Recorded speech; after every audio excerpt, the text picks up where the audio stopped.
यशस्वी जायसवाल और सरफराज खान जब राजकोट में अंग्रेजों को कूट रहे थे तो दोनों के प्रशंसक एक दूसरे के लिए यही काम सोशल मीडिया पर कर रहे थे। पिच पर इतिहास रच रहे दोनों खिलाड़ियों में कोई हीरो देख रहा था तो कोई विलेन।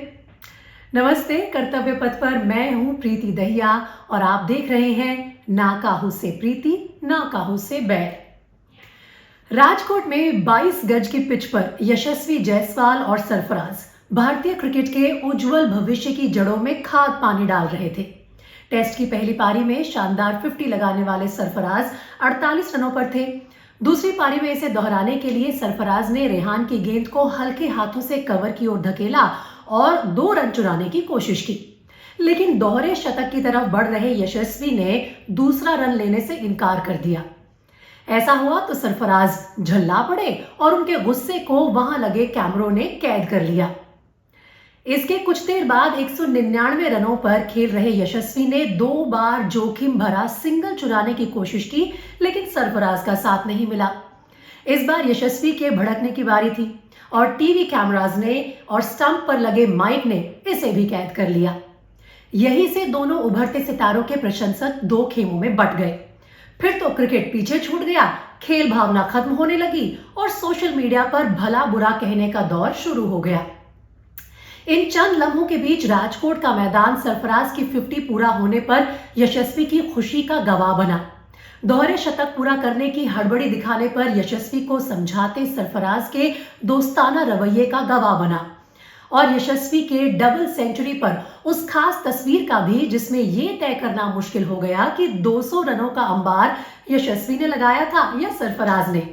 लेकिन 2 खेमों में बटे प्रशंसकों ने 172 रनों की नाबाद साझेदारी के दौरान दिल जीतने वाले इन लम्हों को नजरअंदाज कर दिया।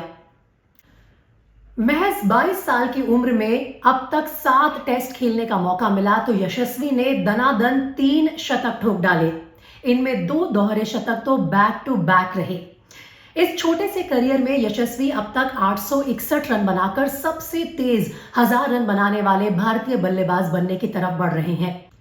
टेस्ट मैच की एक पारी में सबसे ज्यादा 12 छक्के लगाने वाले यशस्वी इंग्लैंड के खिलाफ 20 छक्के लगाकर एक सीरीज में सबसे ज्यादा बार ऐसा करने का रिकॉर्ड भी बना चुके हैं। जाहिर है यशस्वी रिकॉर्ड पथ पर हैं। कुछ इसी तरह अपने डेब्यू मैच की दोनों पारियों में 50 लगाकर सरफराज उस एलीट क्लब में शामिल हो गए हैं जहां दिलावर हुसैन, सुनील गावस्कर और श्रेयस अय्यर ही पहुंच पाए। स्पिनर्स के खिलाफ सरफराज के फुटवर्क को देखकर कई लोगों को सचिन और लक्ष्मण जैसे महान बल्लेबाजों की याद आ गई और उनके छक्कों में दिखने लगी सिद्धू, कामली, अजहर और सचिन की झलक। डेब्यू टेस्ट में धुरंधरों की गैर हाजिरी में सरफराज ने मिडिल ऑर्डर को जैसी मजबूती दी वो भारतीय क्रिकेट को उज्जवल भविष्य का भरोसा देता है। भले ही दोनों के प्रशंसक एक दूसरे से 2-2 हाथ कर रहे हों, लेकिन यशस्वी और सरफराज ने अपने खेल से साबित किया कि वो भारतीय क्रिकेट के सूरमा हैं। दोनों ने यह साबित किया कि घरेलू क्रिकेट ही नहीं वर्ल्ड क्रिकेट के भी वो टाइगर हैं।